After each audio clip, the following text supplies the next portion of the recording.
Naam, hujambo mtazamaji, shukrani sana kwa kuungana nasi kwenye Kioo cha Hoja, hii ikiwa ni sauti ya mwananchi.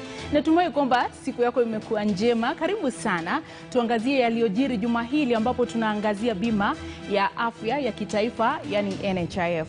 Afya ni nguzo muhimu katika maisha ya binadamu na ustawi wa nchi. Ndio sababu katiba inatambua kuwa huduma bora za afya ni haki ya kimsingi ya kila mmoja. Iwapo kuna hakikisho hili, mbona Wakenya bado wanalalamika kuhusu utekelezaji wa waliomo kwenye katiba kuhusu afya ya msingi? Kulikuwa na matumaini makubwa wakati serikali ya Jubilee iliweka afya kama mojawapo ya ajenda 4 kuu. Ila utekelezaji ulisalia kuwa ndoto na Wakenya wengi wasiojiweza kumudu gharama ya matibabu kupata taabu kubwa sana. Je, hatua ya bunge kufanyia marekebisho sheria kuhusu bima ya kitaifa ya afya NHIF itasaidia kukabiliana na matatizo yaliyopo?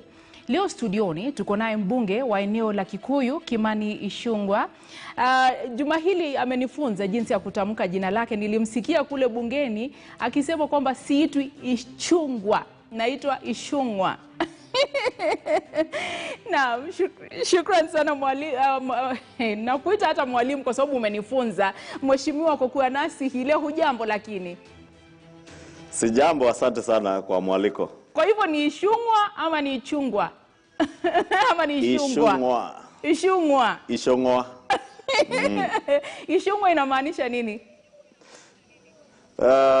Sijui kwa hakika, lakini kuna jong'wah ambayo ni ile kiti ya miguu tatu ya traditional stool ya Kikuyu. Naitwa jong'wah. So labda ukiwa na wisdom, ulikuwa mtu labda anaitwa Ichung'wah. Naam, na tunasubiri kuona hiyo wisdom katika kutuelekeza kuhusu NHIF. Kwa hivyo mtazamaji, wapo ulikuwa ukimuita Ichung'wah, anasema yesi Ichung'wah, ni Ichung'wah. Aya, vile vile tuko naye Joseph Mbai ambaye ni mwenyekiti wa baraza la mawaziri wa afya katika kaunti zote humo nchini. Vile vile ni waziri wa afya katika kaunti ya Murang'a na ametuzwa kwa kazi yake katika kaunti hiyo, na ni mwanaharakati katika kupambana na mimba za utotoni. Karibu sana. Murang'a kuko sawa?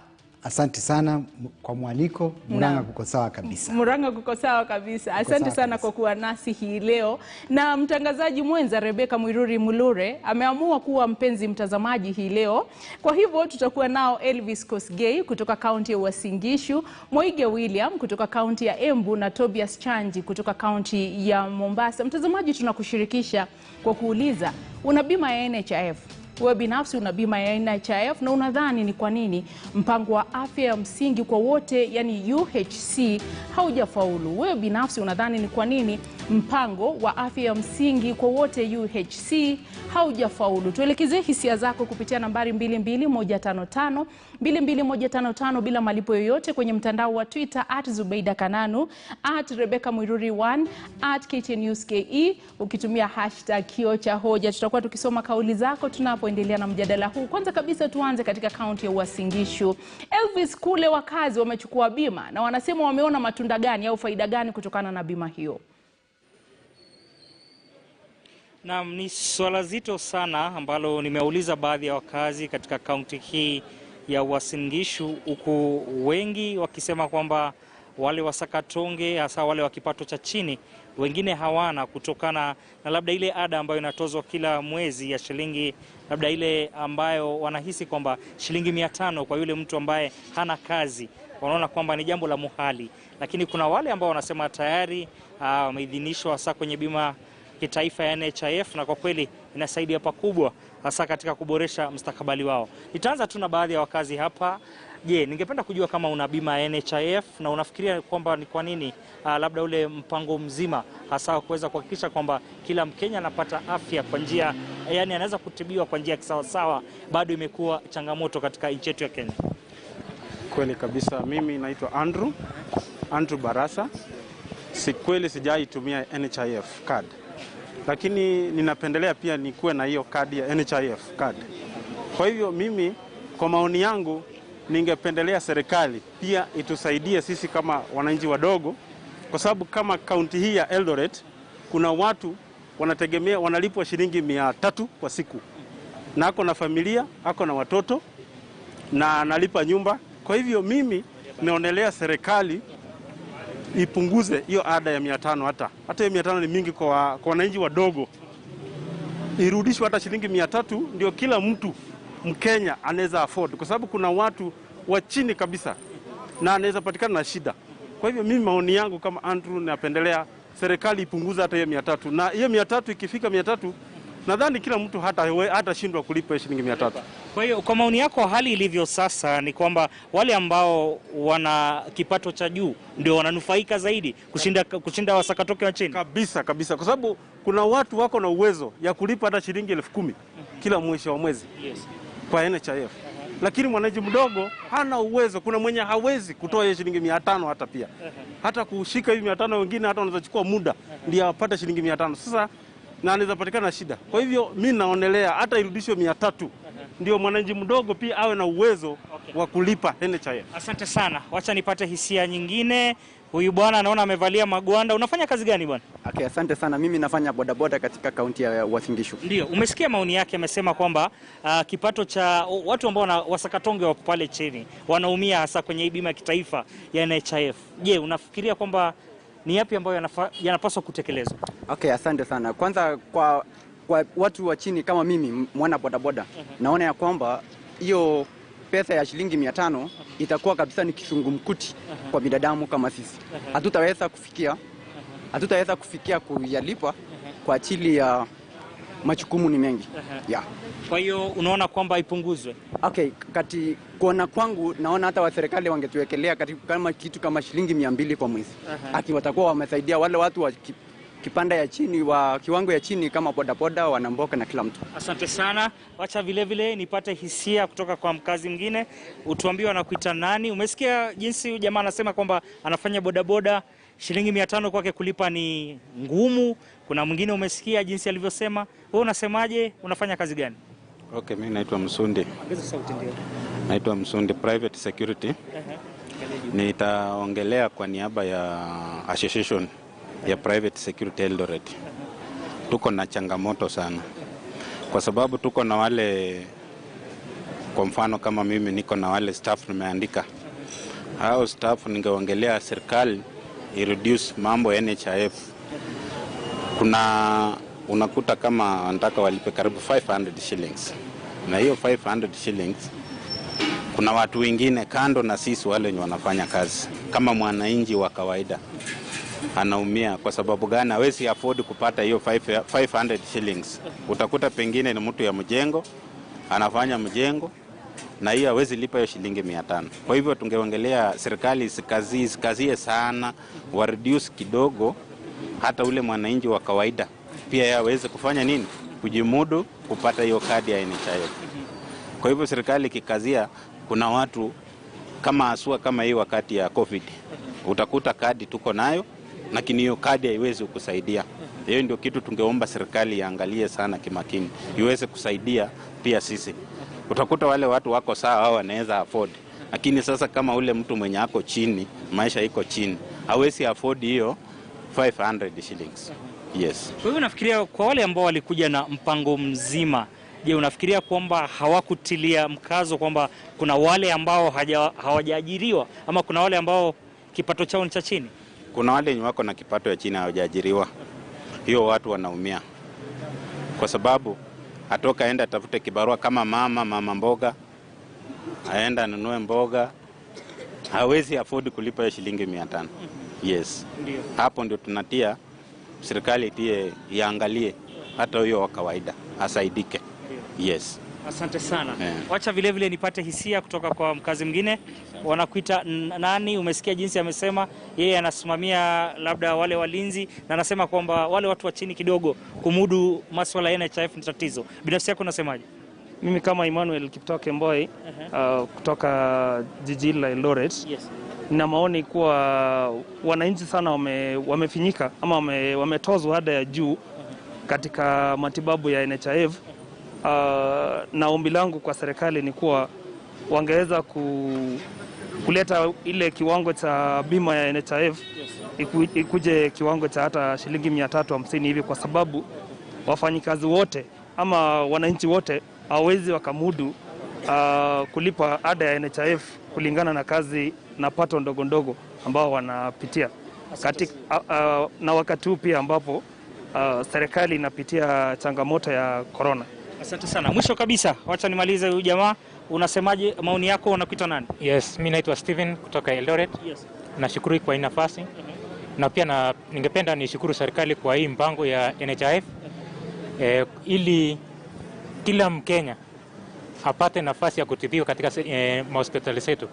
Lakini challenge ambayo tunapitia ni kwamba kuna wale watu wa kipato cha chini hawezi jimudu kulipa hiyo 500 kwa mwezi. Kwa hivyo ningependa niombe serikali kwamba waweze kuwapunguze ili yule mtu wa chini pia apate nafasi ya kuhudumiwa. Asante. Asante sana. Zubeida, hisia tu, na tunaona kwamba utadhani kwamba walizungumza, manake tunaona ni wimbi ambalo linaelekea upande mmoja, kwa sababu wengi wanasema wale wa Kenya, wale wa Sakatonge hasa pale chini hawezi kumudu ile gharama ambayo inaambatanishwa na bima ya afya ya kitaifa ya NHIF. Kutoka kwangu Elvis Kosgei, sina la ziada. Kutoka kaunti ya Uasin Gishu na kurejeshea Zubeida.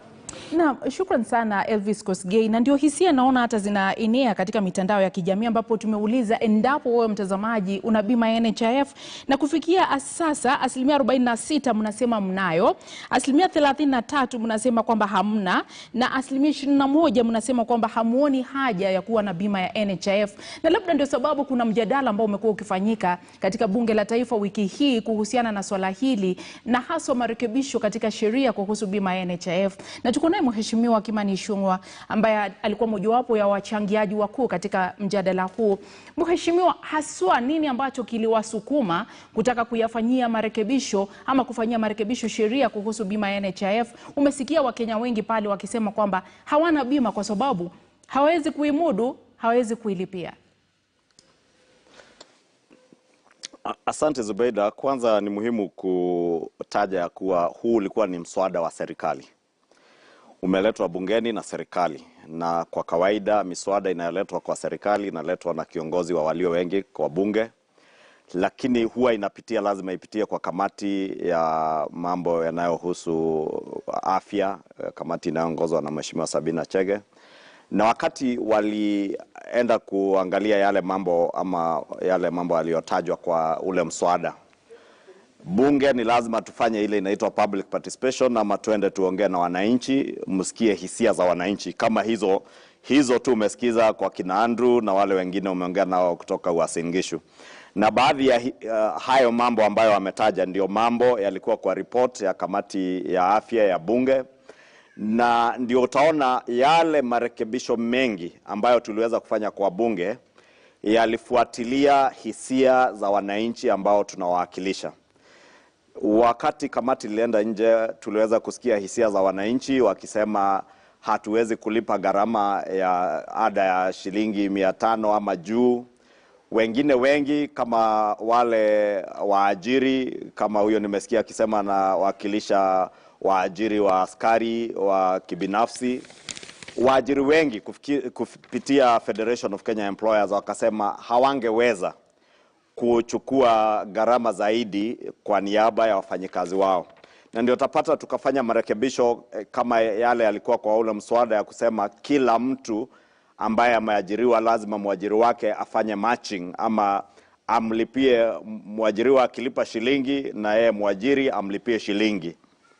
Na tukaweza kusema ya kuwa kama ni huyo askari wa kibinafsi anapata labda mshahara wa shilingi kama 10,000, 12,000 kwenda 15,000, analipa ada ya labda kitu kama shilingi 320. Mwajiri naye amuongezee ile riba atakayolipa ifike labda kama 500, afanye ile tunaita kwa kimombo top up, isiwe ni matching shilling for shilling. Lakini kwa serikali kama mwajiri, serikali kuu, serikali za ugatuzi na makampuni ya kiserikali za serikali kuu ama serikali za ugatuzi kama zile za maji na sewerage, Nairobi Water and Sewerage, Kikuyu Water and Sewerage, Murang'a Water and Sewerage ambayo ni kampuni za serikali ya ugatuzi ya Murang'a ama ya Kiambu ama ya Nairobi, na parastatals za serikali kuu. Sababu wale wameajiriwa na serikali hizo na kampuni zake, serikali ni mwajiri pia. Tukasema ni muhimu sababu serikali kupitia Article 43 ya katiba yetu imeamrishwa na katiba ya kuwa among social and economic rights za Wakenya, mambo ya afya is a social right. Na ukisoma ile Article 43 hata inasema huwezi kumzuia Mkenya yoyote kupata matibabu ya dharura ama emergency treatment kwa hospitali yoyote.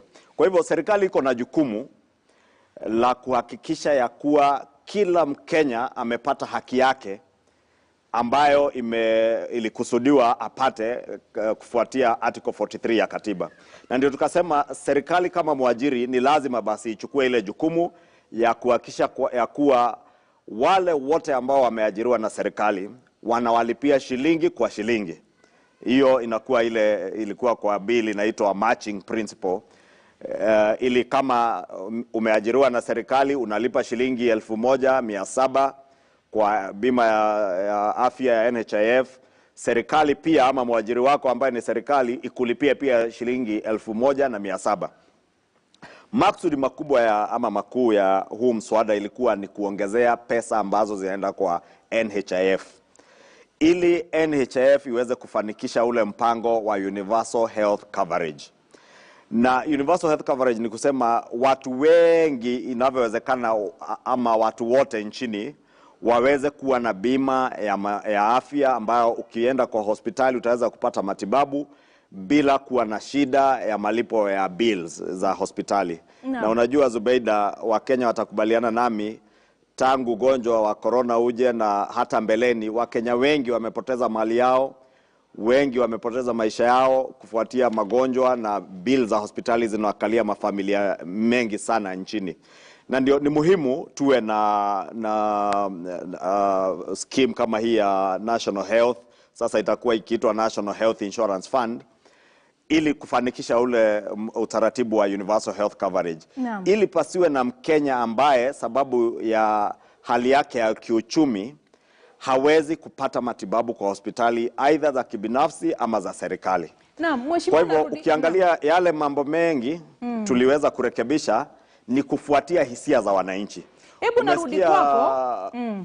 Naam, kidogo tu nisikize waziri anavyosema kuhusu hali ilivyo katika kaunti, alafu nije kwako utueleze haswa hili litatimizwa vipi, kwamba umetueleza kama ni mwajiri, wale watu wa mapato ya chini, waajiriwa wa mapato ya chini itakuwa ni kulipa nusu bunusu, na wale pia ambao wameajiriwa na serikali pesa hizi zitatoka wapi? Nitakuwa narudi kwako muda usio kwa mrefu, lakini waziri, tunapoangalia hali katika kaunti, hali iko vipi?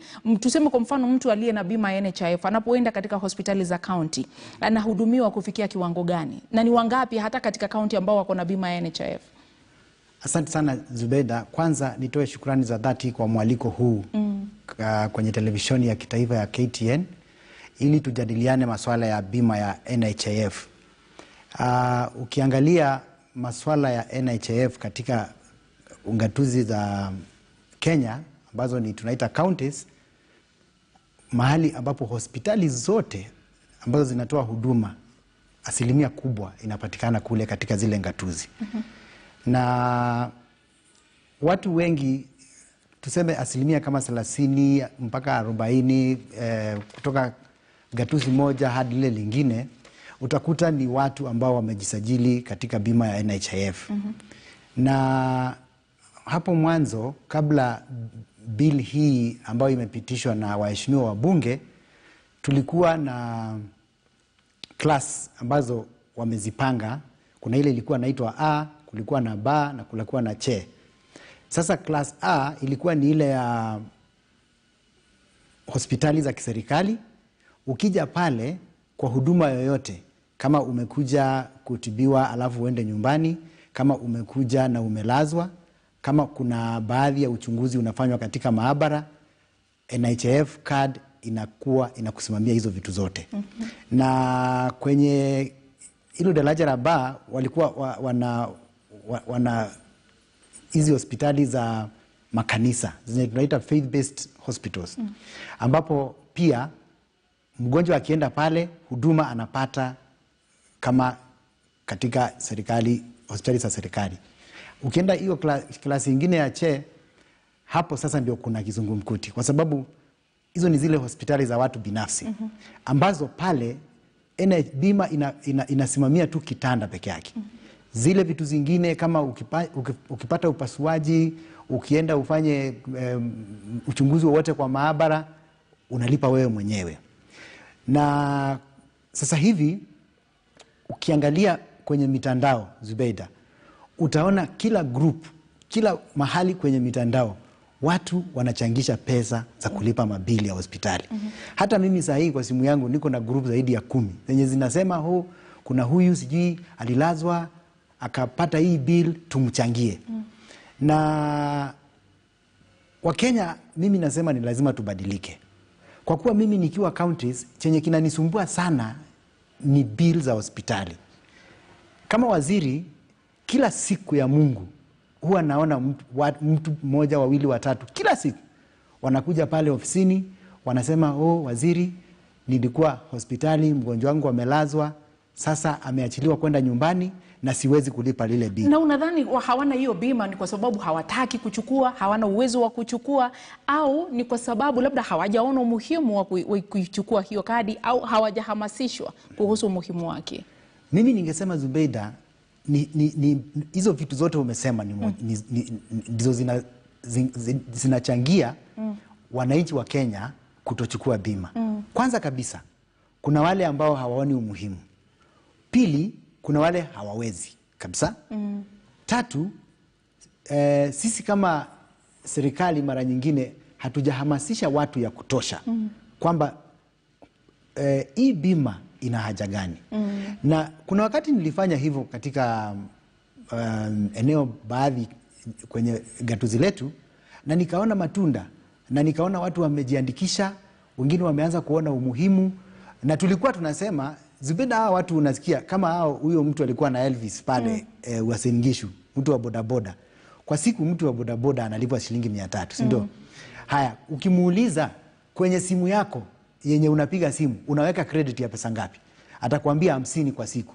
Ukifanya mahesabu ya shilingi 50 kwa siku, kwa mwezi ni 1500. Kwa hivyo yule mtu sio kwamba ati amekosa 500 ya kulipa bima.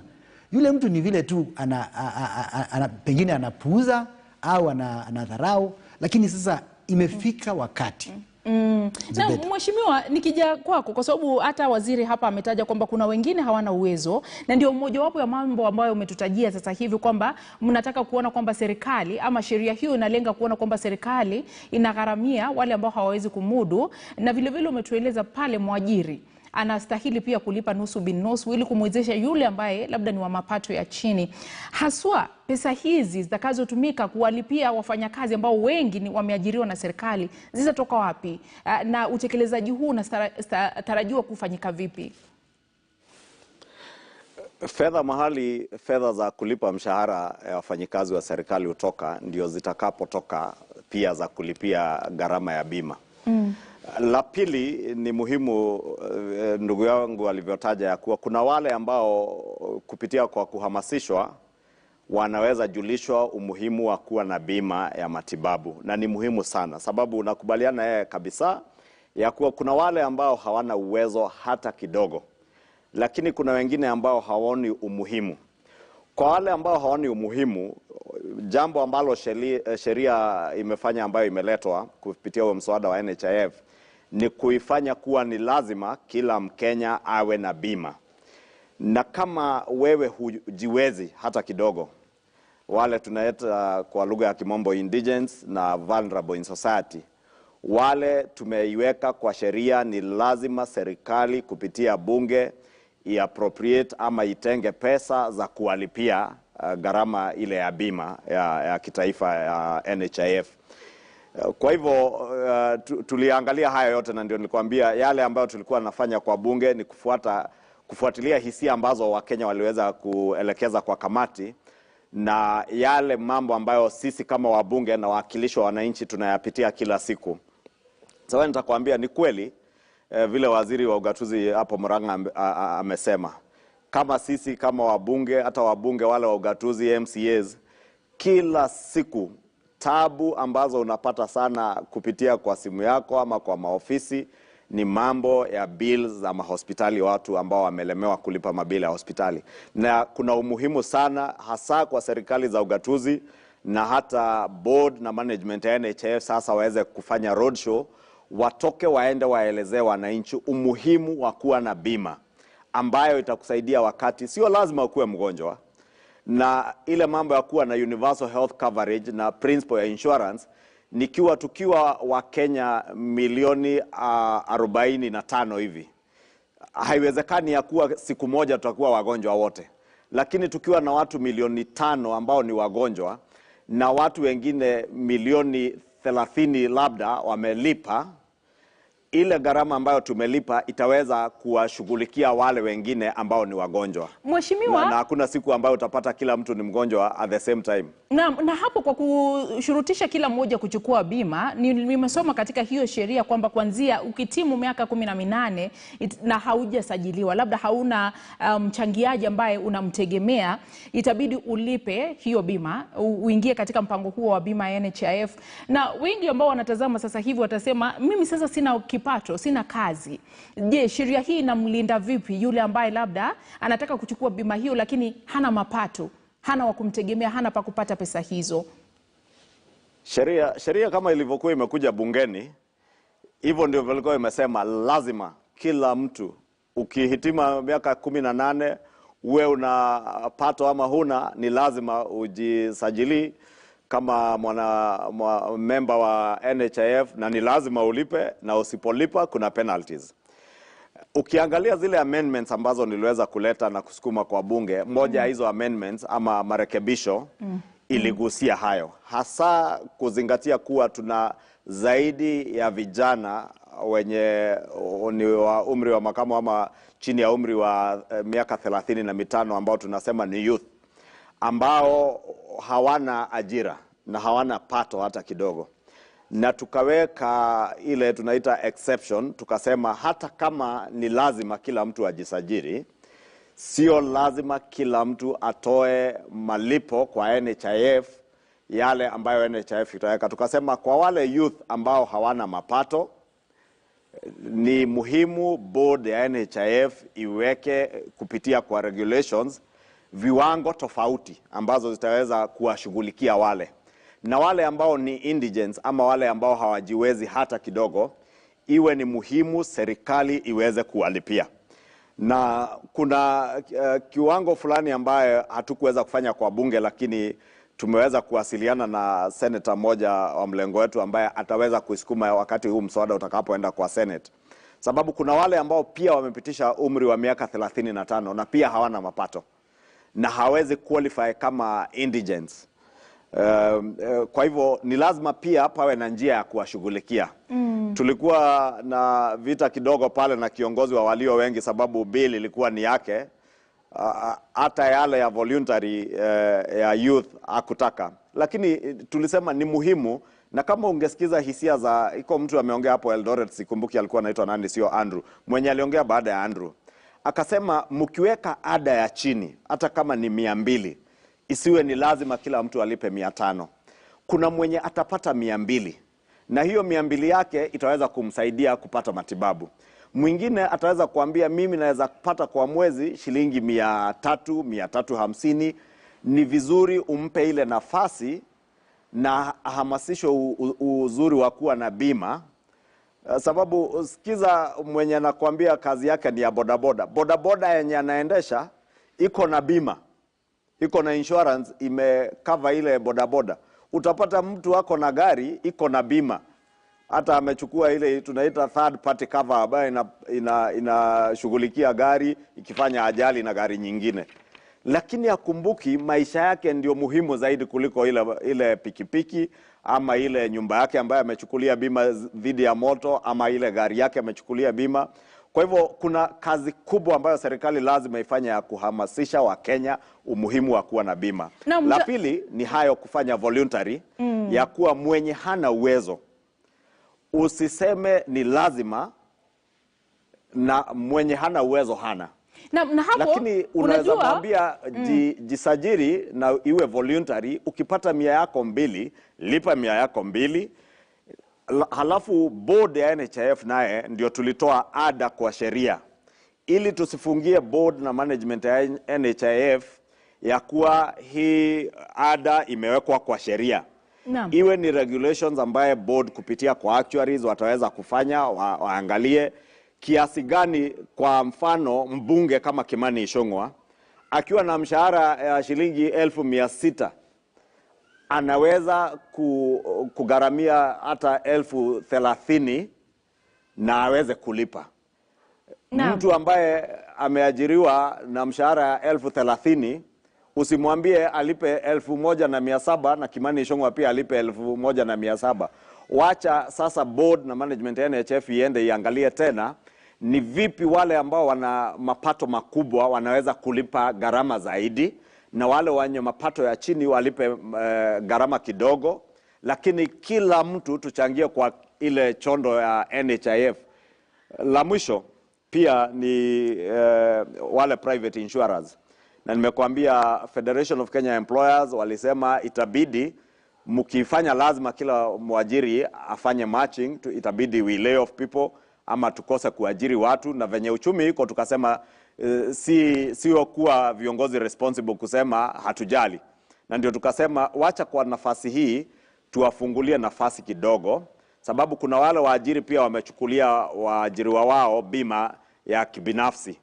Lakini pia ikija kati ya mashindano ya bima ya kibinafsi na ile ya serikali ya NHIF, isiwe venye umesikia na waziri pale, hapo mbeleni ingekuwa ukiingia kwa hospitali, wacha hiyo riba ya kila siku ya kitanda. Unapata kwa serikali ama hospitali ambazo bima ya NHIF ingelipa bill, unapata bill inalipwa kwanza na NHIF, alafu kama una bima ya kibinafsi inakuja ikiwa ya pili. Sasa tumebadili ya kuwa kama una bima ya kibinafsi ikulipia gharama ya matibabu kwanza, halafu NHIF ije ikiwa ya pili. Na tunafanya hivyo tukitarajia ya kuwa ukiacha fedha nyingi kwa NHIF, sababu NHIF haifanyi biashara tuseme ile na lugha ya kimombo driven by a profit motive ama kupata faida. Is a social insurance scheme, ama ni ya kusaidia kuinua jamii na kukinga jamii dhidi ya madhara kubwa ya matibabu na bill za hospitali. Naam, na nitarudi hapo kwa sababu kuna wengine wanauliza ni kwamba sheria hii inalenga kuwabagua wale walio na bima za kibinafsi, kwa sababu inakuwaje kwamba utumie bima ile yako ya kibinafsi, ukimaliza kiwango ambacho umewekewa ndio utumie bima ya NHIF, wakati ambapo unaweza kutumia bima ya NHIF. Tutarudi kwako Mheshimiwa, tufafanulie, na wengi pia wanataka kuelewa huyu maskini ambaye ni mlengwa. Maskini ni nani? Ni viwango gani ambapo huwekwa kupima kiwango cha umaskini, ili tuseme yule ambaye hajiwezi ndiye atalipiwa na serikali. Mwege William katika kaunti ya Embu atakuwa akitangamana na wakazi wa eneo hilo muda usiokuwa mrefu. Mtazamaji, na kusihi usiondoke.